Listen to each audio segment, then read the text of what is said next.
We are live, we are live, we are live. Backlash 2023 has just gone off the air in San Juan, Puerto Rico. I'm still kind of a little bit in shock with what I've just seen when it comes to that main event. I'm not in shock in a bad way when it comes to the entirety of the event, as one would expect. I think people coming into this show had not really high expectations, but just kind of an expectance that the show was going to be fantastic. It was going to be a great watch. It was going to be a show that had a red hot crowd, and what was really left for WWE was to do the right thing, deliver on matches, have matches that delivered and gave the crowd what they were looking for. And for the majority of the show, for 90% of it, they certainly did. The hometown matches of the Puerto Rican favorites certainly delivered. And as I mentioned, it was a show that had this crowd that was just incredible. It goes to show that WWE should do more of these destination type shows that make events like Backlash that aren't traditionally massive events or don't have a lot of exciting matches that link to them. If they put them in places like Puerto Rico or take them to the UK or take them to other countries around the world, suddenly they become spectacles, they become big events, and the crowd can make them. So that's certainly what we saw this evening, and again, that really worked.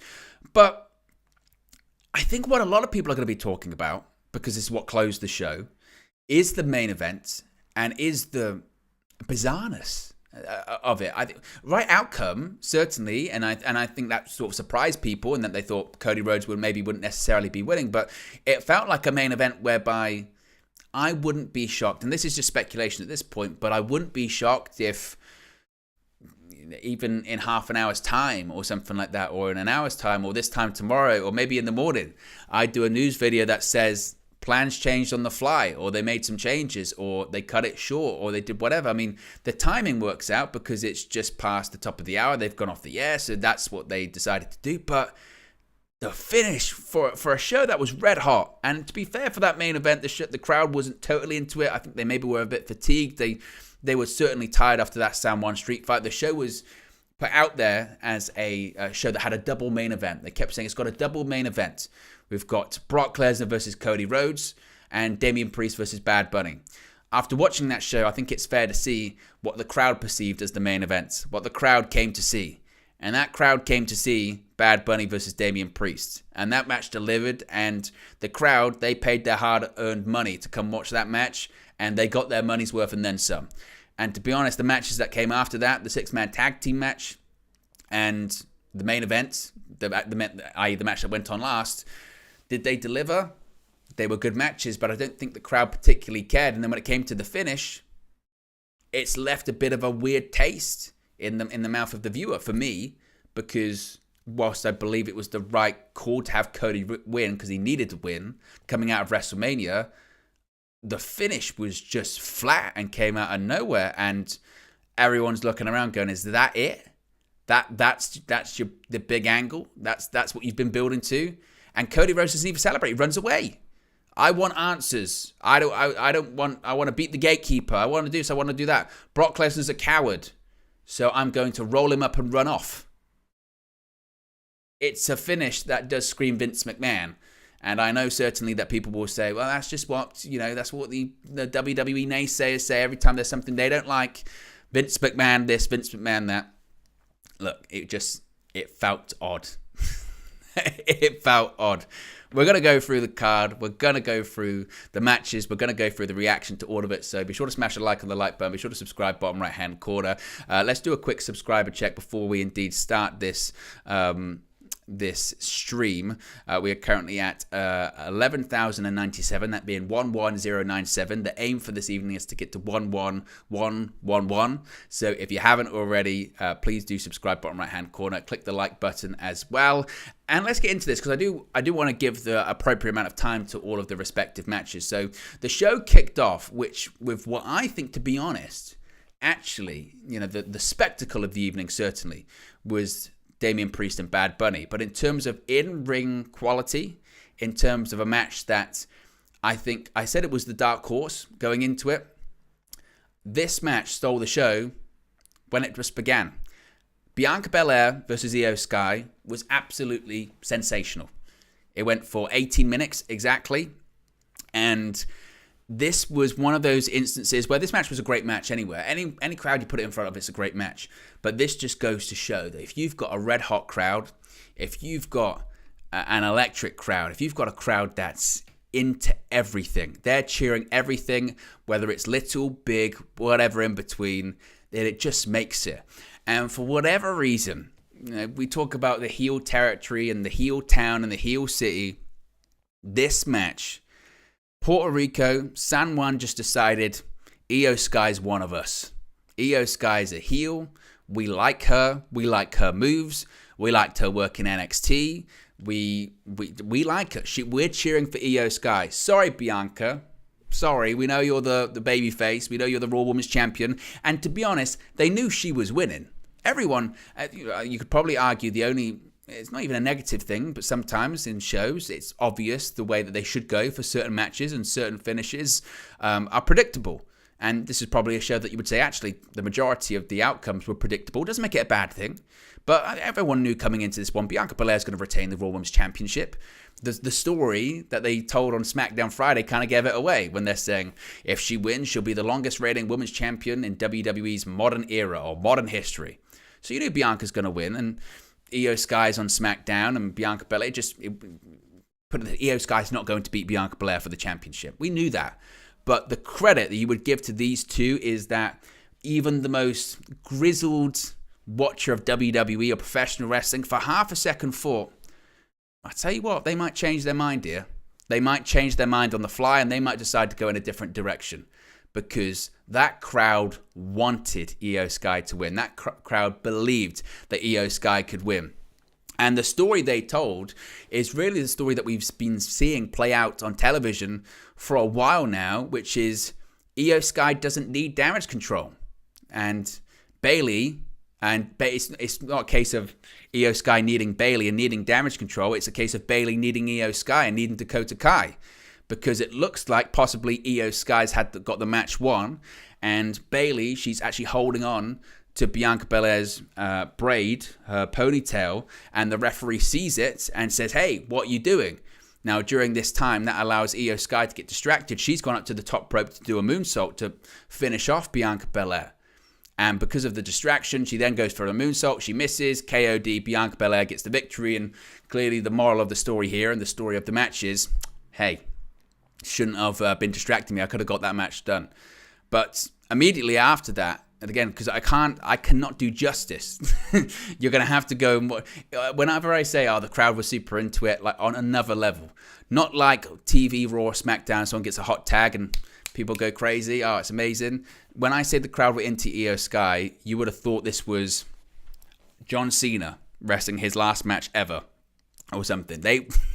She was, I think, maybe apart from Bad Buddy, she's maybe the most over person on the show. They loved her. They were chanting Iyo Sky. They were doing all of the above. They loved Iyo Sky.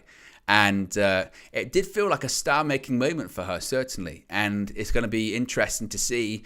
Hopefully this changes her trajectory, because NXT Iyo Sky hasn't been seen on the main roster. NXT Iyo Sky was NXT Women's Champion. She'd have incredible matches, do death-defying stuff.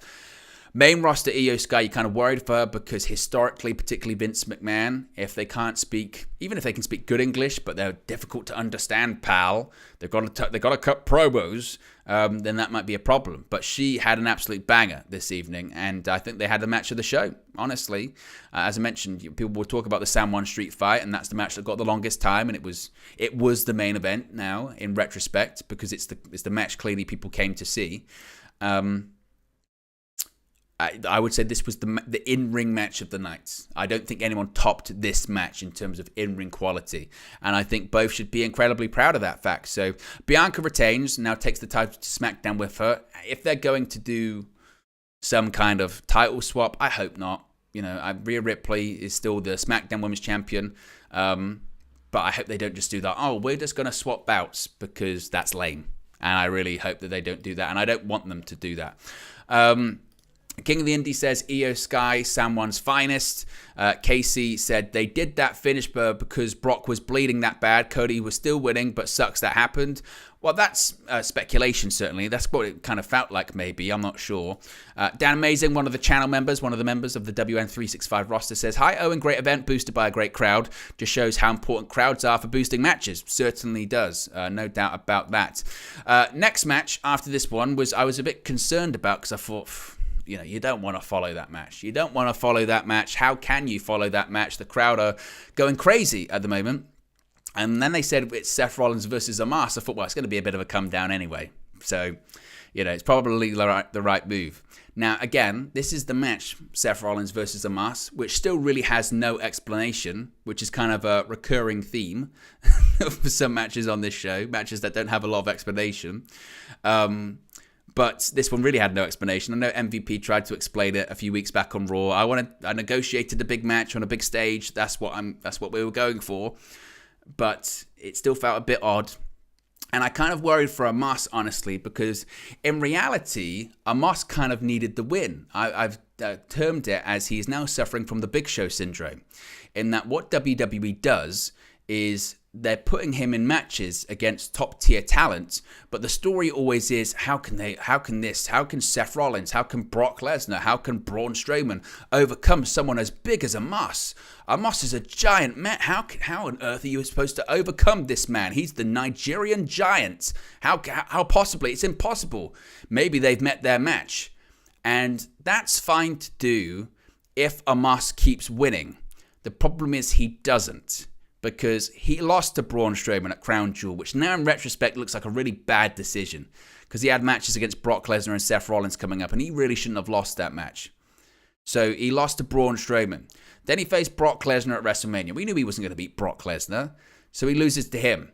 Now he's lost to Seth Rollins. So this big dominating Nigerian giant, the one you shoot from the ground up because he's so big and he's so dominant, he keeps losing. So the next time he faces a big talent, whoever it may be, if they do the whole, who can stop? That's the phrase, isn't it? Who can stop Omos? Is there anyone? I don't think anyone in the world can stop Omos. Yes, there is. 3 of them work for WWE. His last big 3 pay-per-view matches, we've seen him lose those matches. Whether it be to Braun Strowman, whether it be to Seth Rollins, whether it be to Brock Lesnar. So enough of that. And the only way to get that back is between now and his next big pay-per-view match, whoever that's against, he needs to beat everyone convincingly. Not job guys, not random enhancement talents that are from that local town. He needs to beat everyone. And then when he has that big pay-per-view match, he needs to win that as well. Because the guy's suffering from a major case of Big Show syndrome. It's not fully diagnosed yet. The next stage will be he's got to turn babyface and heel 10,000 times to get there. But he's on his way. Now, as far as the match in question, I think, like with every Omos match, you don't hold out much hope, do you? You think, where's this one going to go? How bad is this going to be? How short is it going to be? And in fairness, like all those big matches that I mentioned, like when he faced Braun Strowman, like when he faced Brock Lesnar, and like when he faced Seth Rollins tonight, it was better than it had any business being. Nobody thought it was going to be this good. It went over 10 minutes, and Seth Rollins is a genius. Because Seth Rollins can get a good match out of anything. And that's not to say Omos didn't do his bit, because he did. Obviously, he did. And it's no coincidence that, again, Omos has had good matches with Braun Strowman, Brock Lesnar, and Seth Rollins.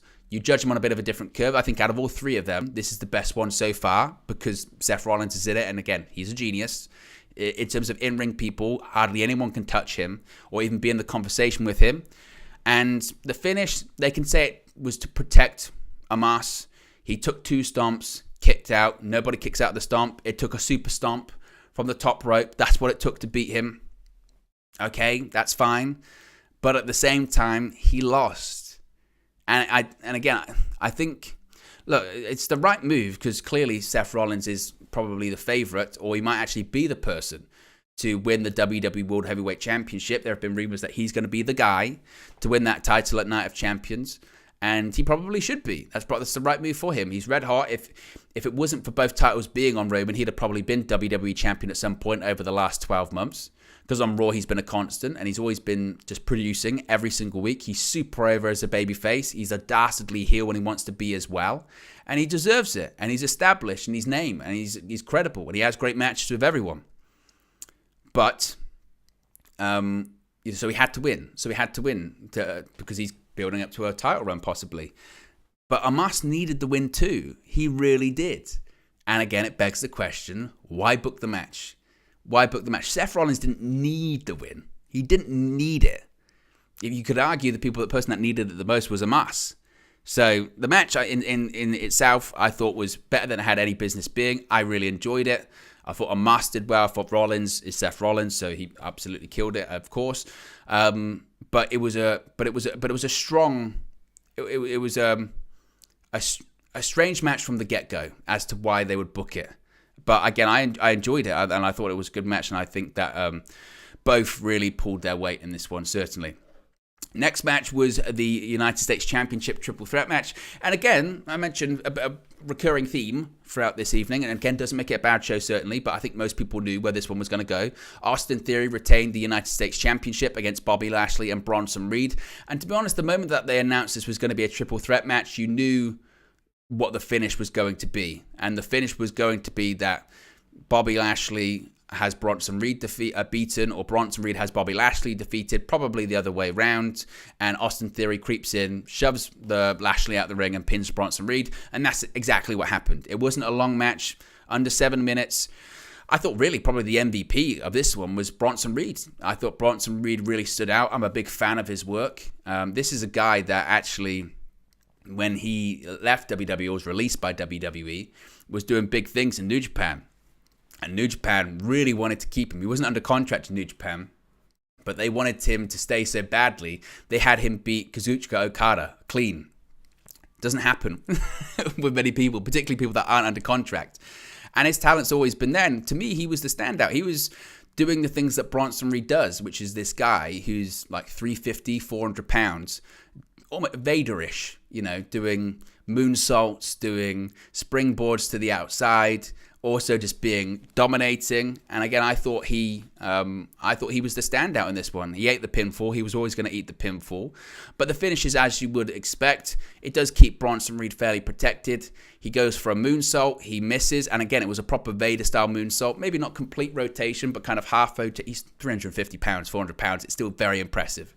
Goes for the moonsault, misses. Lashley hits a spear. What happens? Austin Theory pushes Lashley out of the ring, 1, 2, 3. As I mentioned, it was, I think, a finish that everyone saw coming. It was a finish that everyone knew was going to be the case. So not totally surprising, not totally shocking. And Austin Theory takes the United States Championship with him to SmackDown. So again, I think most people saw that was going to be the outcome for that one. So not too shocking. Next match was for the SmackDown Women's Championship. Rhea Ripley, still the SmackDown Women's Champions, defeats Zelina Vega. Up until this point, you'd probably say it was the weakest match of the show in terms of in-ring. Went just over 7 minutes. Not the shortest match, but probably the weakest match of the evening. But it wasn't really about the in-ring. It was about putting a spotlight on Zelina Vega and giving her probably the most unforgettable moment of her career. She came out. Obviously, she's got Puerto Rican descent. She had her family at ringside. She came out draped in the Puerto Rican flag. And this was the theme of the evening too. Anyone that was from Puerto Rico, they were into. They were into everything and a Puerto Rican did tonight, So they gave Zelina Vega a standing ovation. They got Samantha Irvin did the ring introduction for her. And the crowd just cheered her for 2 minutes, just straight. And she had tears in her eyes. And at one point I was worried. I was thinking, is she going to be able to compose herself? How is this going to go for Zelina Vega?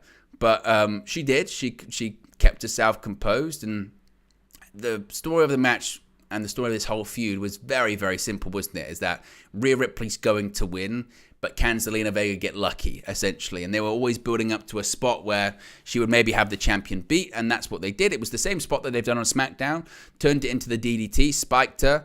Then she said, okay, I'm going to hit the 619, hit the Meteora on Ripley, gets a 2 count, and everyone's selling it. Oh, I can't believe is the underdog going to win this one? Is it going to be a massive shock? Is this going to be the moment? Is this going to be the moment? Ripley, kick to the head, Riptide, 1, 2, 3, and that was it. After the match, she gets a standing ovation. Again, not totally surprising outcome. I think most people would have predicted that was what the outcome was going to be. Zelina Vega getting the win. But again, doesn't mean it was a a bad moment. Doesn't mean it was a bad booking decision. Rhea Ripley was always going to retain the SmackDown Women's Championship in this instance because she should. She just won the championship at WrestleMania against Charlotte Flair in a match of the year candidate. It makes no sense for her to drop the championship this early. It was about highlighting and showcasing the hometown talent, and that's exactly what they did. The match was almost secondary when it came to that one, and the crowd were into it. So, you know, and it's probably the biggest match of Zelina Vega's career. I doubt that she's going to have a match in her career that tops that. And must be said, Rhea Ripley looks like a giant star. But in terms of the in-ring, you know, it wasn't amazing by any stretch of the imagination, but still it was good.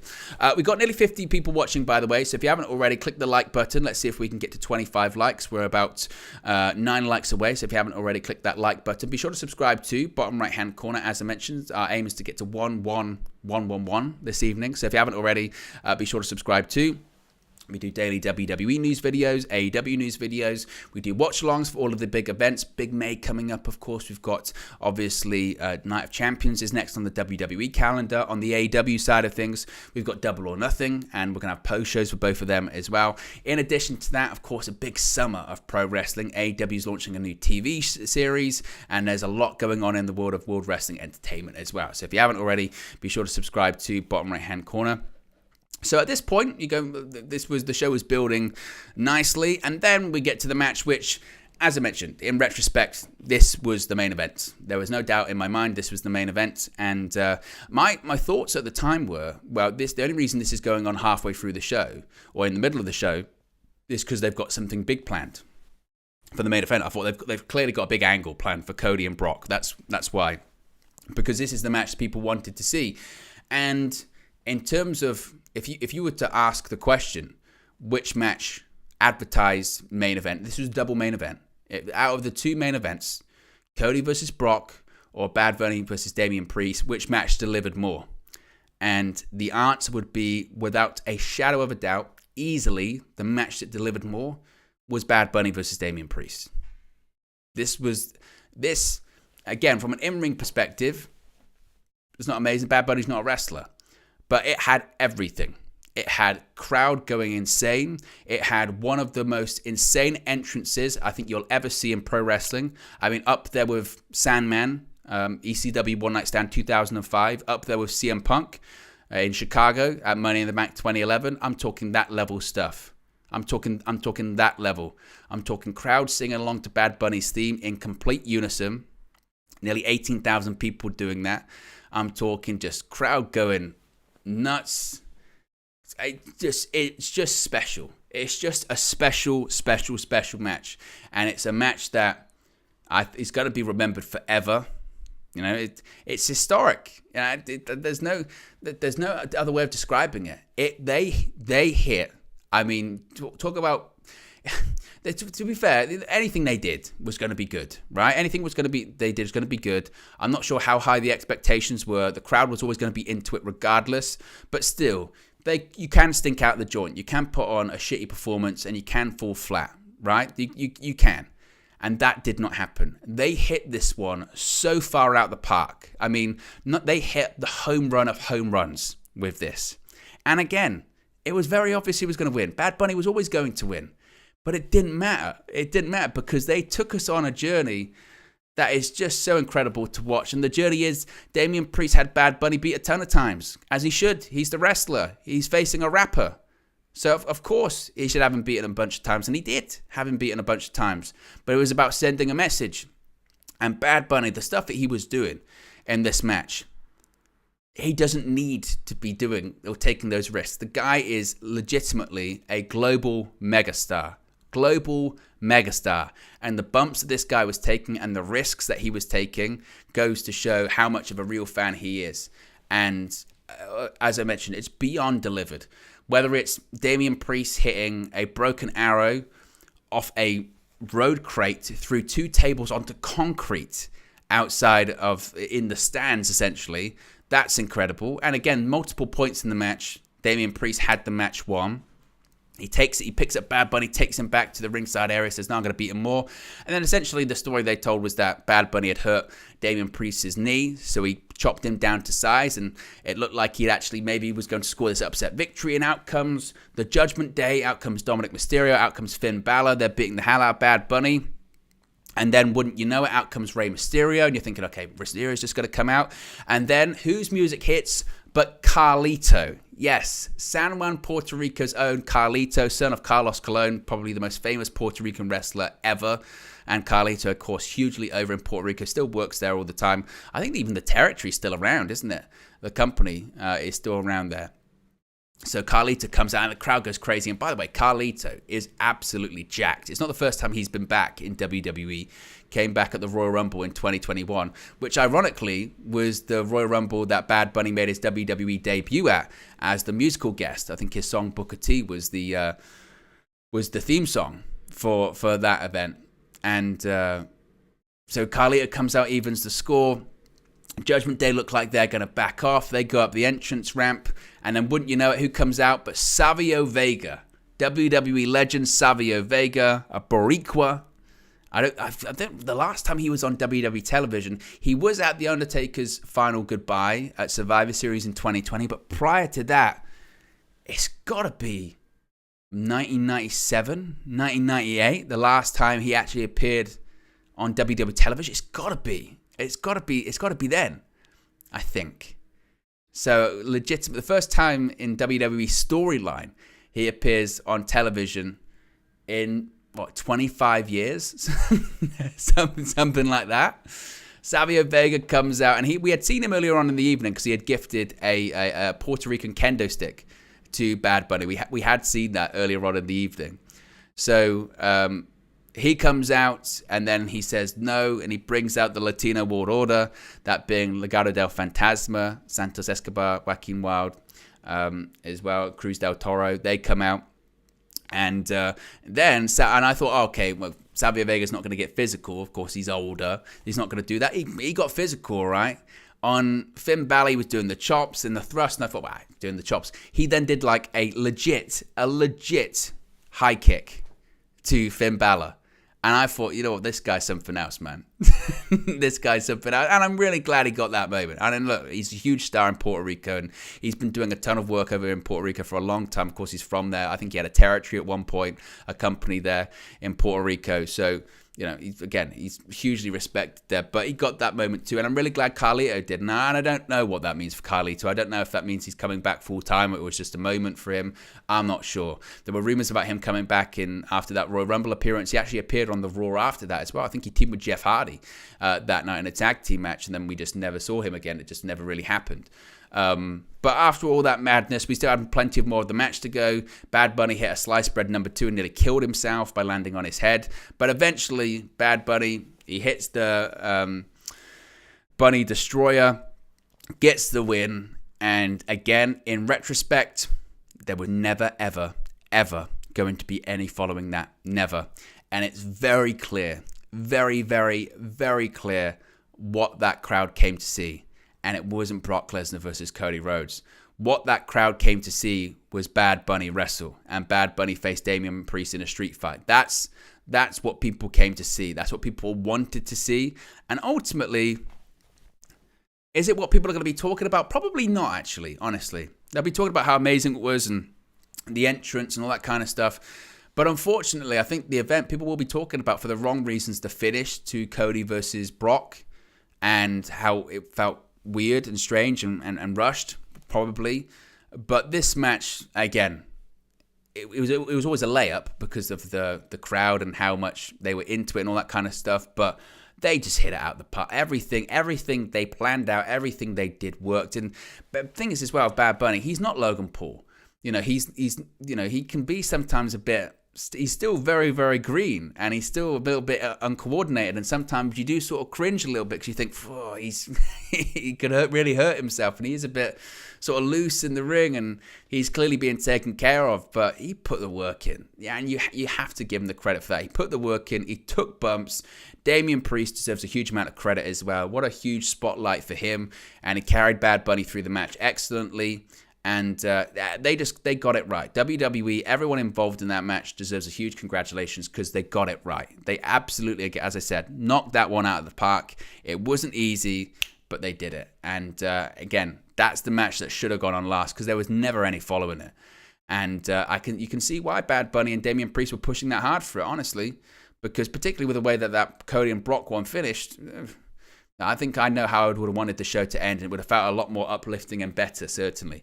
So probably, again, in terms of overall match of the evening, you'd probably give it to this one. In terms of in-ring match of the evening, you'd give it to the opener between Bianca Belair and Iyo Sky. But as a spectacle, everything they did absolutely hit. Everything.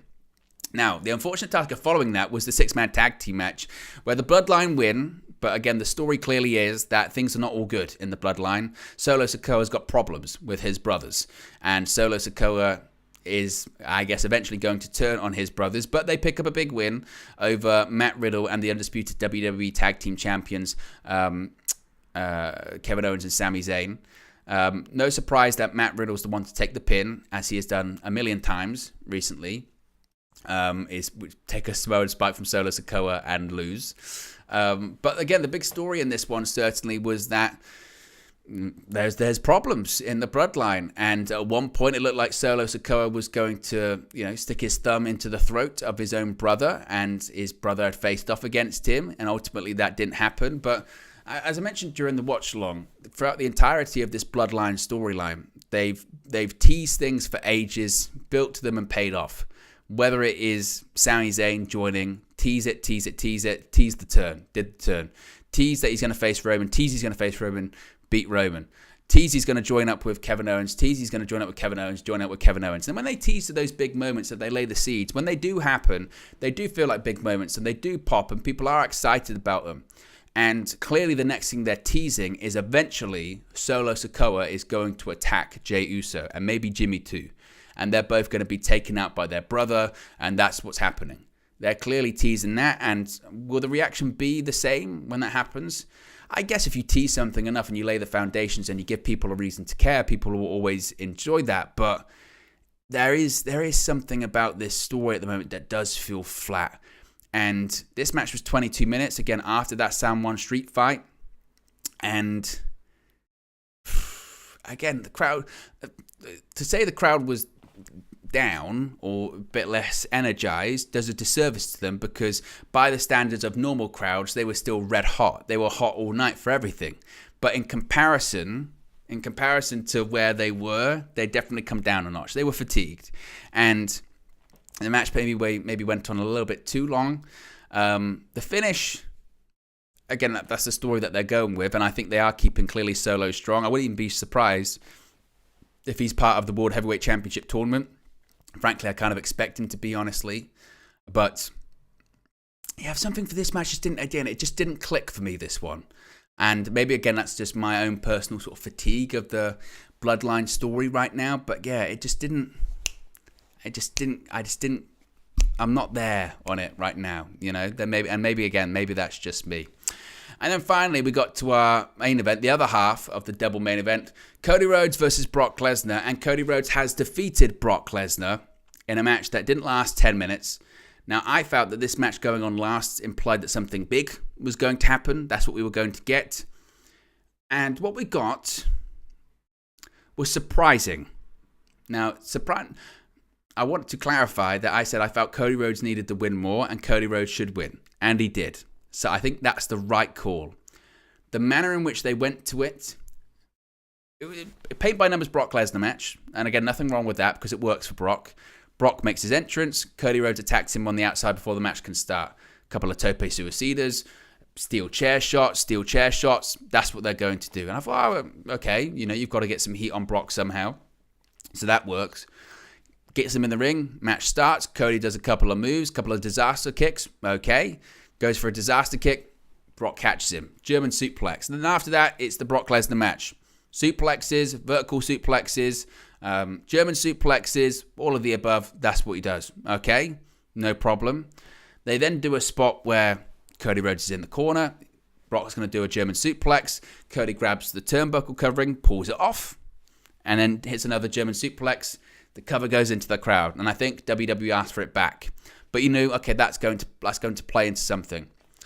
What then changed was that Brock Lesnar's dominating Cody. It looks like it's going to be simple, and it looks like it's going to be very easy. Vertical suplex, German suplex. We then do a spot where Cody's in the corner. Brock charges him. Cody moves out the way, and Brock goes into the exposed turnbuckle. Now, the thing about the exposed turnbuckle is that really all it is it's just a bit of metal that keeps the ropes together, that joins them together. It's just a bit of metal. Brock goes into it, and people can think it wasn't blading. This was hard way. And Brock, whenever Brock bleeds, he hard ways himself. I don't even know if this was intentional.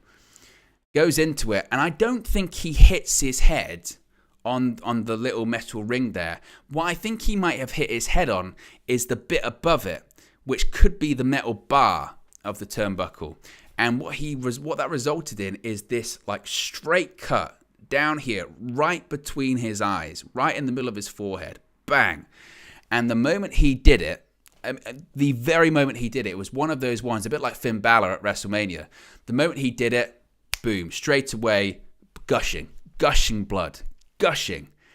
And you could argue, whilst it helped the match, in WWE, whenever someone bleeds, it's panic stations, because it's not meant to happen unless, they get approval and don't tell the sponsors and all that kind of stuff. But I don't know if it was intended for Brock.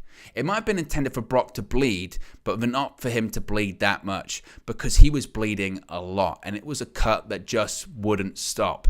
And within seconds, Brock Lesnar's face is covered, and you knew it was bad because the WWE cameras wouldn't shoot his face. They started cutting to camera angles that didn't show Brock, that didn't show him at all. And Cody Rhodes sees an advantage, so he starts going for, I think he hits the Cody cutter, he hits a couple of crossroads, and at this point, because when you do the crossroads, you've got the guy's head in between your arm and your armpit there, Cody Rhodes' side and his hands are covered in Brock's blood. Covered. And Brock's not stopping bleeding. He keeps bleeding at this point. He won't stop. So Cody hits one crossroad, two crossroad, Brock kicks out. And you think, well, they're just going to power through.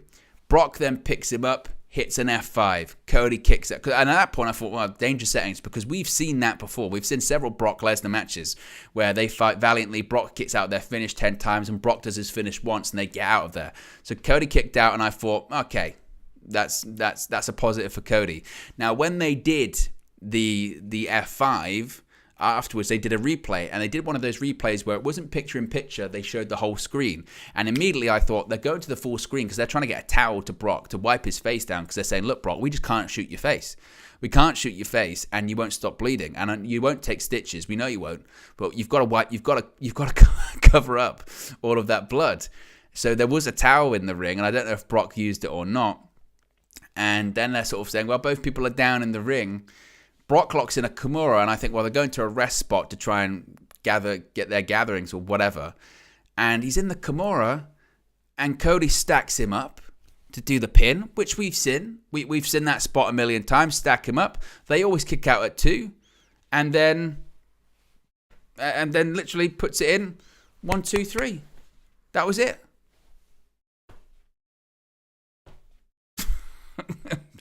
And everyone sort of went, and you could tell even on commentary, Michael Cole and Corey Graves were like, "Oh, is that it?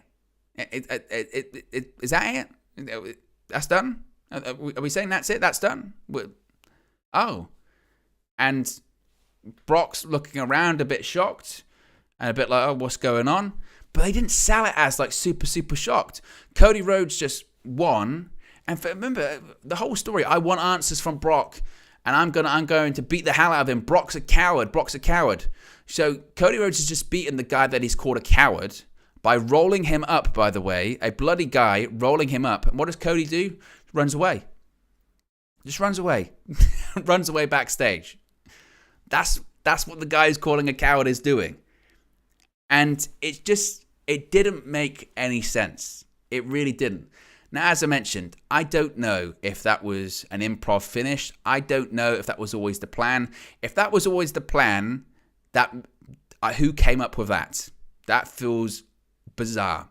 Now, if they said, look, we wanted to go a little bit longer, Brock was bleeding, we wanted to get him out of there, then I get that would explain why that was so confusing. And they just said, look, Cody's going to win, but let's change it.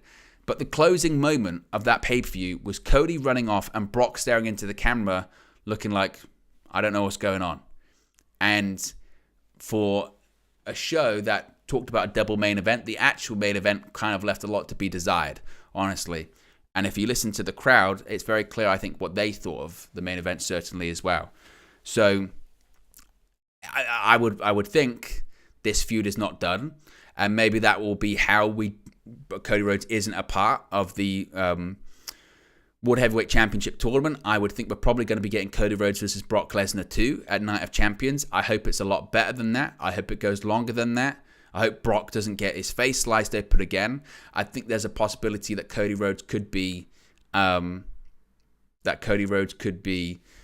competing in one of these triple threat matches on Raw on Monday, and maybe Brock costs him that match, and maybe that's how they're going to get to the second match happening. Remember too, is this whole thing, it was about Brock Lesnar. We were going to find out at some point some explanation as to why he attacked Cody Rhodes and turned heel. They still haven't done that. So there are still so many questions that haven't been answered. There are still so many parts of this that we don't understand, and all of this just feels again a bit unexplainable and flat and bizarre and doesn't make a bunch of sense, honestly.